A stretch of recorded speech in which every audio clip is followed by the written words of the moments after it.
what's going on, guys? My Savior here, and I'm back for SCl Season 6 Recap Week 2, and we're back with the recap. So there's been a lot of things popping in SCL for Week 2. A lot of great battles, a lot of great plays have been made. Not a lot of trades, actually, but yeah, this week was a fire week. We got 4 people, 2 in each division that still hasn't been undefeated. That's the Hamilton Houndooms and the New York Cosmos on the Omega Ruby side. And the DAC is Dallas Cabalions and the Charlotte Beedrills, have been also undefeated so far. Everyone else is the 101 and 0-2, and there is pretty even on both sides of the Mega Ruby and the Alpha Sapphire side. So like I said before, recaps are going to be up on my channel, and then they're going to be a little bit different than Power Rankings, but I just like preferring making a video because I just like making videos for some reason, get that nice ad revenue on YouTube. But anyways, so let's get started into it.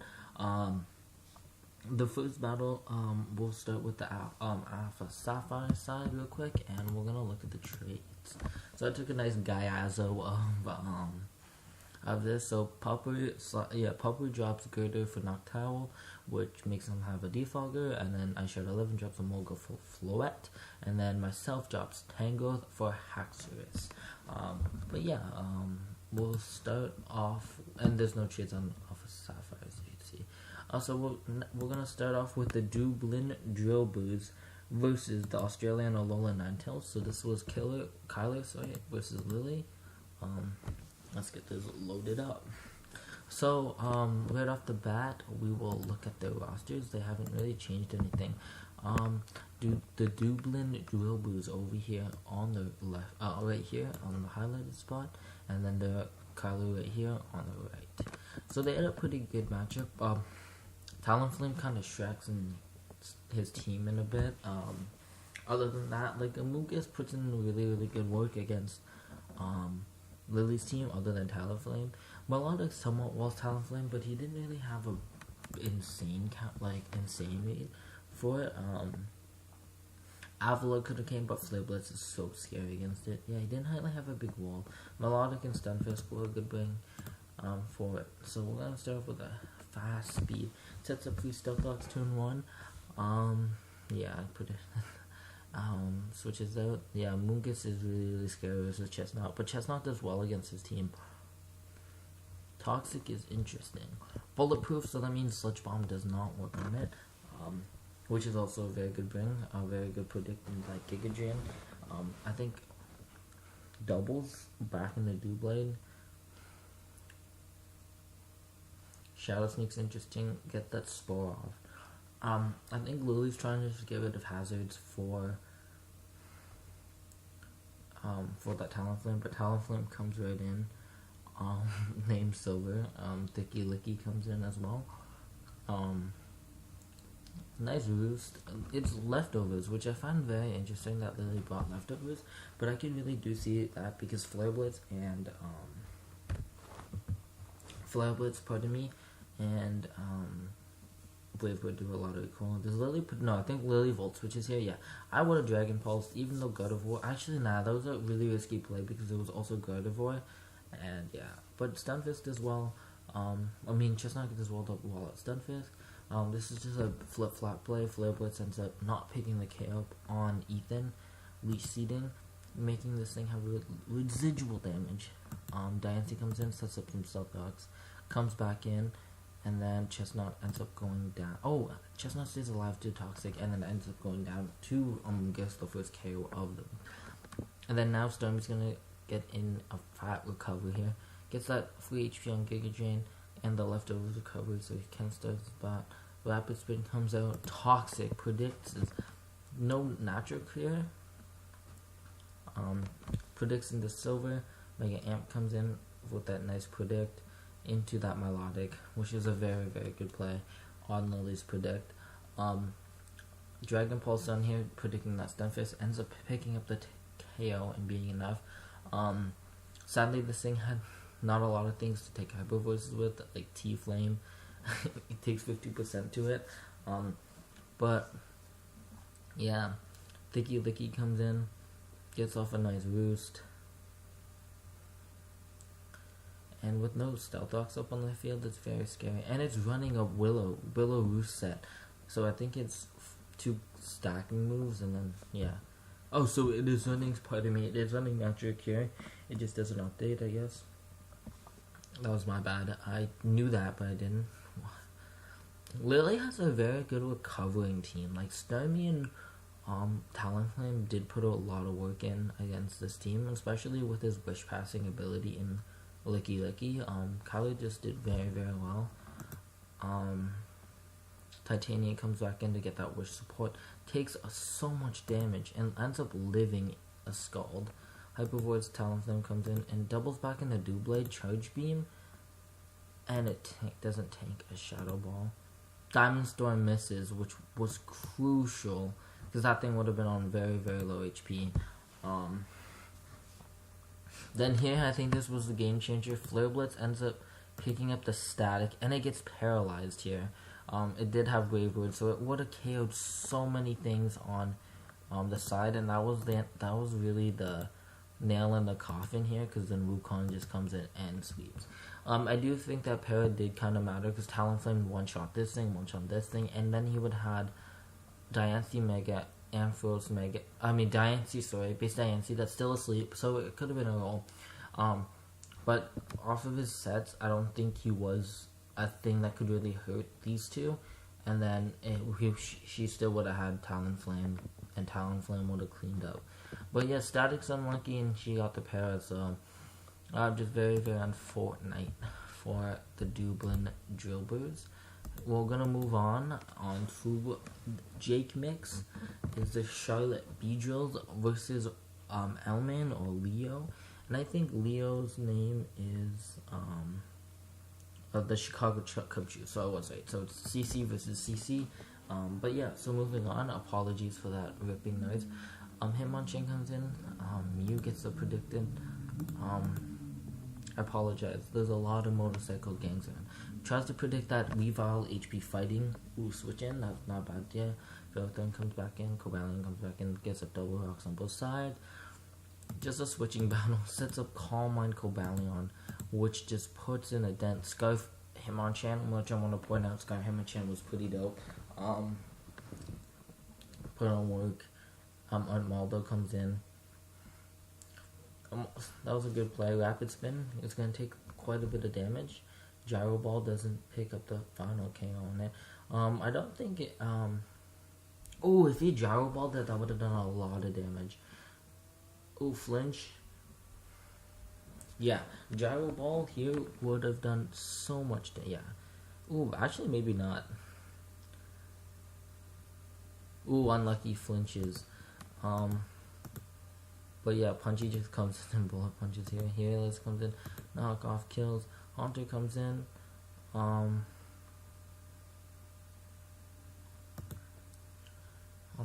Mega gets a T-waved off. Volt switched on. Earthquake. Return picks up the count on Maldo, sorry. And then I think, yeah, it's just a very safe play. Into here and there. Hitmonchan. He should have Shadow Balled there. Yeah, he should have Shadow Balled there because then it would have forced the Weavile. And then he would have brought down the differential a little bit more. But yeah, other than that, I think Jake overall just played a better match and had a better matchup against Leo.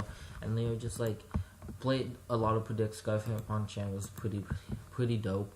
But yeah, so now we have Zard Ace, the Calamelus Costas versus Cheetah,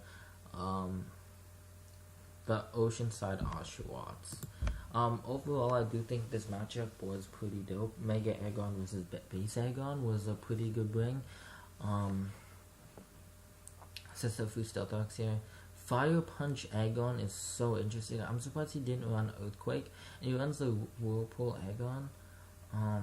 He didn't Mega the first turn, which was super interesting. He could have easily set up on the Cursed Snorlax. And then he Earthquakes again. I don't know why he didn't Earthquake and not Fire Punch. It was really interesting. Mega Loud Jump Kick does literally nothing, and it gets taken out by Mega Aegon.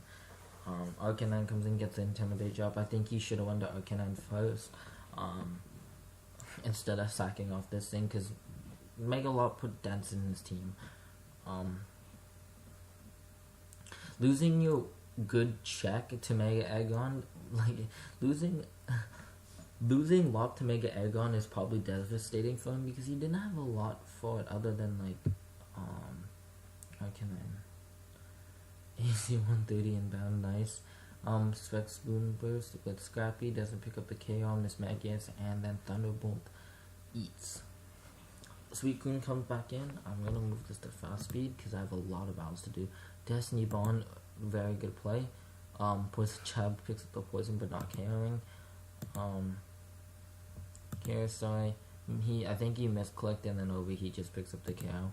He should have just been safe. Iron Tail's really good. Flare Blitz picking up a lot of damage on this thing. Sets up a free Wish Protect. Iron Tail comes in, takes 65%, 75%, and then he ends up wishing and not protecting here. For some reason, Kieran Block comes in. Dragon Claw picks up the KO on Arcanine, and then Fusion Bolt 2 shots. Well, he uses Free Shock. Well, Fusion Bolt Free Shock ends up taking the KO. So good battle. She did it pretty well, actually. I was kind of surprised on how well he did in that battle against Zard. Bringing a lot of nice sets, like Iron Tail Arcanine was a really good set that threw him off guard. Next is 2-man versus TBH Josh. This matchup was 2-man just has a ton of offense, and Josh didn't have enough to deal with them. Then, like, Quillfish Intimidator Machamp is a really good play, and running physical defensive Matisse is pretty hype. Misses a Zenat back here on Fortnite. Gets that free Wish Moonblast off the break sub. He's obviously gonna switch into Venusaur. That was a pretty obvious play. Gets a special attack drop. Gonna Sludge Bomb here, so I think he goes to Venusaur. Oh no, he's a Mean Shao. Running double sub's so interesting. Crit. Oh, I'll run this to fast, I apologize. He's running Subseed, Knockoff, U-Turn. Then his Therian comes in, Mega Aggron, Aerial Aces. This has to be Scarf, and that Josh should have predicted that. That was pretty obvious. Why would he switch in against a Rock type if he wasn't Scarf and he knew Aerodactyl was faster? And then Substriker comes in, almost walls out this. It doesn't wall. I think he has Sludge Bomb. Yeah, Overheat doesn't pick up the KO. Poison Jab, not enough. U-turn. Quillfish comes in, intimidate the Zoomer, which isn't a bad play at all. Thunder Wave on the Metachan was a really good play on Josh's end. Zen Headbutt has like 50%. Oh my lord, it literally does absolutely zero, and he gets the sub off. Oof. Yeah, it's not good. It's definitely not good for Josh. I think he should have just Moonblasted once he got the thing, because Metachan. Oh, he got the lucky parrot. That was insanely lucky. Mienshare comes in, Poison Jab doesn't do anything. He can just set up on him. Venusaur. Stealth Rock comes in. Focus Blast was pretty obvious, and it lives. Oh my lord. Intimidate's nice. He runs Power Herb Bounce. Waterfall. Flinch. Oh wait. Protect. And then I think and then he just gets swept by the he forfeited, and he just got swept by the Gyarados. I don't think it mattered. But yeah, Turman just outplayed him. If Josh remembered Scarf's more thing, I think you could have brought it a lot closer. Turman played some obvious plays, and the score didn't represent how well Josh played that battle. I felt like he did outplay him, I felt like at crucial moments, Josh kind of just threw. So this was a 6-0, I think. No spoilers. I'm gonna speed up really quick. Slowpuff Belly Drum. He clicks Defog. But this was insane. I want to credit this. He brings Shedinja, but he doesn't bring any Defog at all. But Shedinja was perfect there to wall out that Slowpuff. That was a really, really good bring. But here, he doesn't run Magic Bounce. That would be insane if he did, because then Shedinja just dies instantly, and that was the next KO. He just tries to get some stuff here, and he just gets outplayed really easily. Oh, it wasn't a 6-0, sorry. And then, yeah, I think, spoiler, next week's is a 6-0. Anyways, just fixes up a nice easy KO. This game was pretty standard. Just a lot of spam and, like, nothing really he could have done. Brandon just played really well, getting up those stealth rocks against that Shedinja. I felt like if he didn't get up stealth rocks on Shedinja, there would be a lot like he could do. He might have had Willow or like a status on like Road and Wash, but if you got rid of these two, I think Shedinja just like cleaned up. Oh, he had Toxic on Steelix, so yeah. But I do like the Shedinja bring, and I think Shedinja's pretty good now. So overall, I think Alpha Sci-Fi, people that won did deserve to win. There was no like insane hacks other than like Josh got insane hacks, but he still got 5-0'd. But yeah, moving on into Omega Ruby, the first battle was Faded Keys versus, whoa, what's happening? Why can't I click these links? No, wait, what? There's no hyperlinks. Oh my lord, can't quickly go to the schedule. Spoilers to values. What? Why isn't this working? Okay, I think I just have to. Okay, here. Oops, I didn't remove that. Okay, 1 second. Sorry, I should have double checked these. Oh my god, what am I doing? Okay, copy all of these and just paste them into here. And now it should work? Okay. So hopefully you didn't look at only SCM and really watched this, so you already know what happens. In the spoilers for Omega Ruby, Omega Ruby season week 3. But yeah, anyways, so this was Faded Keys versus DJ Black. I think this was a very good battle. T-Tar versus Fortress. Right here, Faded didn't really prep for it. Special T-Tar. Faded's the Summit Septiles versus the Dallas Metagrosses. But yeah, I felt like he just didn't really prep for it, and Keen got a really good out of him. Like Facade here, he couldn't really do anything, predict the switch, and Ice Beam picks up the Glass Core right away. And that sort of sets Faded back a little bit, because Ferrothorn dies to rocks right away. He doesn't have an insane amount of switches into like things here. I just feel like Faded just got really shafted at the beginning, and he couldn't really recover or bring it back in any type of way. But yeah, like here we just see some Starly outplay trying to chip down that the Jellicent here, and Alamomo is just a big threat for him.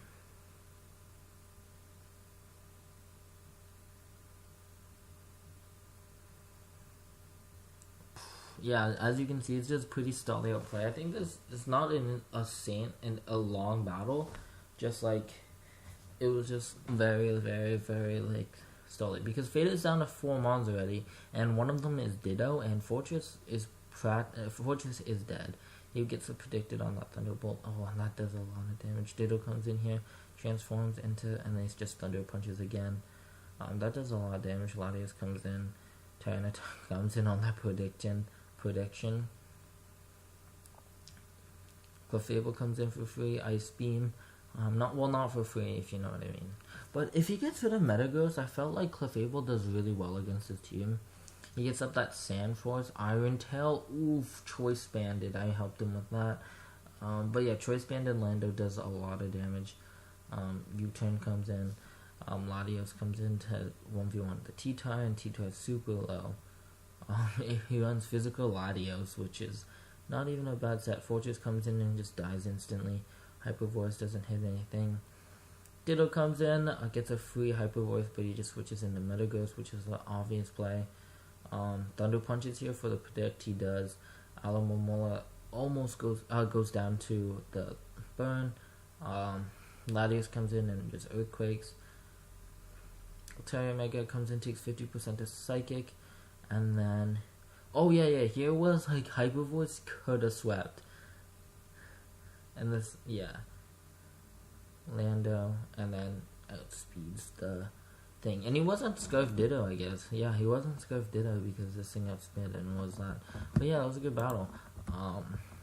Just super super basic sets. I felt like just Keen took the game over right in the beginning. Next we have Mercury Landing vs Pupper. This was a long battle with a bunch of misplays at the end. I don't want to hear the sound. I hate playing with sound. I apologize for that loudness. Gets the Toxic on the Gastro right away. Magneton comes in to wall up the Gastro, and he predicts into that Leech Seed off of the Pinsir. Golbat takes a Frustration, but it takes 50% from a Pinsir Frustration. Already gets Toxic. Magneton comes in, and then I think that he was predicting the turn. He was predicting the Dugtrio and Nidoqueen switches in, and then he just Thunderbolts here, Dugtrio, and he predicts the Nidoqueen, and then he has a Shuka. The quick back picks up the KO. Frustration, I felt, Rotom Wash does wall out this thing pretty well. Golbat comes back in.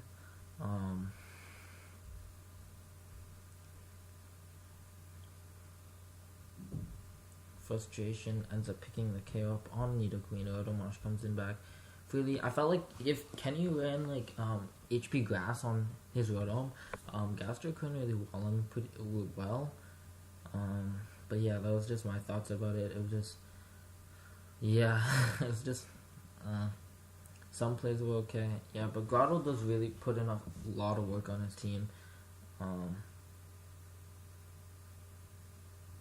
Gets that quick Frustration, which kind of mattered. Right here, yeah, exactly. Like, if you could have predicted HP Grass all day, Gastrodon wouldn't have been an issue for him.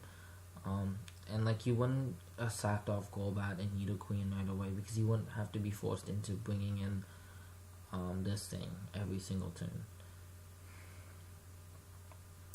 Just seeing almost the repeat of all the plays except Pinsir's. If Kenny set up rocks here, like, Pinsir wouldn't be free to like get all this chip, and like you would have got so much chip, and like it would have been a lot nicer for him. Latias comes in here. Changing it up from the usual. Scizor here predicts that Toxic could play. I think he gets Scald Burned here. Oh no, he gets U-turned. Goes in Latias, gets Scald Burned here. Nope. Okay, I was just wrong. He didn't really have a wall for this other than this thing, and I think he starts Thunder Wave set up, and then Leech Seed goes back to Magneton. Bullet Punch doesn't pick up the KO, and HP Fire doesn't either. And then he just ran that. Gets the quick Bullet Punch here. Taunts. Ends up living with the Scizor, which is super interesting. Goes back into Grotto, which I thought he should have went back into. No, Scizor was kind of low. Goes in the Gastrodon, which is sort of risky. Picks up the Giga Drain kill with Grotto. Here he goes just back in Pinsir Mega. Lets Grotto go down. Picks up this Wash. Kenny Volt switches. Ends up killing Mega Pinsir. Predicts the T-Wave. See, at the end, Pablo started to throw a little bit. Right here. Rocky Helmet ends up picking up the KO. Taunt. Psyshock ends up kicking the hoe. And he ends up just stalling him out with the Calm Mind spam. But yeah, other than that, I felt like Pablo had control. If Kenny set up Stealth Ox, it would have been over right away. But yeah, he kind of got on Fortnite in some crit situations. But yeah, so next moving on is the New York Necrozmas versus the Cardiff Maapes. This is Will versus Silvio. Pursuit traps him into Noivern, which was a really good play. Flo just comes in, Dragon Dances. I think he clicks Iron Head here. No, he clicks Poison Jab. This thing lives. Clicks up the Moonblast and ends up killing. If you ran like Roselli Berry, that would have been hype. Yeah, and then Megatron comes in here, gets up the free Stealth Ox. Blastoise comes in, which was a pretty easy play. And Dragon Tail would have been crucial because then he would have got more chip on something. Toxic. Oops, sorry, I should click fast. Scald Jolteon won't take that well, yeah. Nice prediction, knock off. knockoff here. Floor just comes in, Egg on Mega comes in, Wish, Heavy Slam picks up the KO on this thing, Gallade comes in. I think this was sub Gallade. SCl comes in. I'm surprised if you had Flamethrower on this thing would have been monstrous against him. Lives the drill on from next drill, Dragon Tails him, and then gets the Wish boost. Yeah, gets an unlucky thing, and he misses the Focus Blast, gets the free Toxic off. Heavy Slams this thing. Here he should have Stealth Rock. Oh wait, no. Did he Stealth Rock again? No, he ended up just picking up the kill on this thing. And then here I felt like he was throwing. Infiltrator was a good shout. Crit knockoff, I think that didn't matter. And then this thing ends up living. And then Mamo doesn't have enough power to kill both of these things. If Iron Tail missed, I think that would have been game. Because, it would have been game because Icicle Crash killed and then Ice Shard killed. But yeah, that was a really risky play on Silver's end, but it paid off. Next, we have myself, the Delta Dragonaz. Not playing as Alexis this season. Trying to bring up something different versus the Ashburn Snow Axes and Senchios. I can talk a little bit about my team. He did have Mega Veen and he got me on a mispredict there. Pidgeot Mega kind of just tried to wall out Venusaur. That Sleep Powder ended up missing. Because I felt like he just didn't have a good wall for Licky Licky. Getting some nice hacks early on, which is my way of playing, right? Predicting the hacks. Here he didn't bring any hazard control, so as soon as I get up webs and stuff, it was practically over. And then I realized he was running like fast Volcanion, and then he got me on a nice couple predicts like Magic Coat predict, and like Giga Drain was really nice on his part.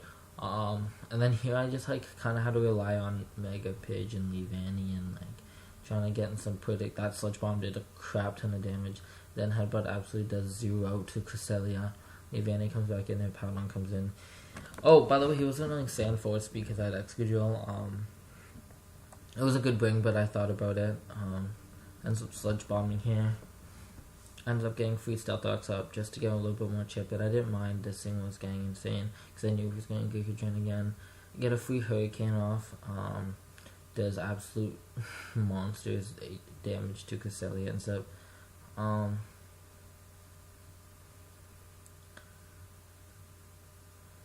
was gonna U-turn it here. I don't know why. Oh jeez, not fast. I got the nice crit there.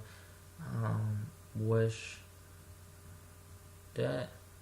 No, I just EQ'd here because I think he was special defensive Licky, which was a really good bring against Mega Pidge. Mind Man versus Hippowdon. Oh yeah, I was Life Orb, what the heck. Rock Slide, protecting the Mega Pidgeot switching, which was a good play. I just had a better play. Getting the nice recover off, I think, yeah.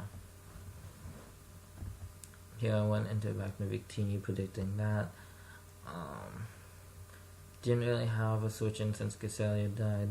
I just felt like Senchios just got rid of all of his checks right away. A lot of things that could have really hurt my team. Here I should have predicted a Pidgeot because I knew it was coming in, but I was being retarded, and then, yeah. And then I should have just won the Pidgeot here, and I thought I was going to Sludge Bomb. Just myself over predicting myself, which is not good. Just the same thing. Licky Licky's the only thing that can wall it. Here he gets a Body Slam. Body Slam power. I forgot that this thing, Gen 6 had 3 times para. But yeah, other than that, I just started sweeping with this thing. Yeah, and I just pick up 5 KOs with the Pidgeot Mega. But yeah, he just really didn't have a check for it. But other than that, I think he outplayed me. Here we have Pitoy, the Toronto Talonflames versus the Hamilton Houndooms. The last battle of week 2. Here we ran an HP Kyurem, which is sort of interesting. Dragon Claw doesn't do a lot, and he ran U-turn Mew. Here I thought he was just getting Mandibuzz chipped a lot, and I'm surprised he tried to Toxic this thing. Like, Pit just got all of his mons chipped really early and making a lot of risky plays, which were quite questionable. Like here, Mandibuzz is really close to dying, and he didn't like preserve it at all. And like here, he just took it all. But Mandibuzz is there just to take a lot of hits. He lets Manaphy go down early and Lando down early. Other than that, Lewis is playing really good, but he's playing pretty preservative, and a lot of his mons are taking like health. He misses the high jump kick here. He goes for the nice boost. If he ran Heat Wave Mandibuzz, that would have been hype. Heat Wave like Dark Pulse Air Slash Mandibuzz with Roost, that would have been hype instead of this Stally set, because he couldn't really stall out this Scizor. Like, and then he just gets outstalled with Mew. Then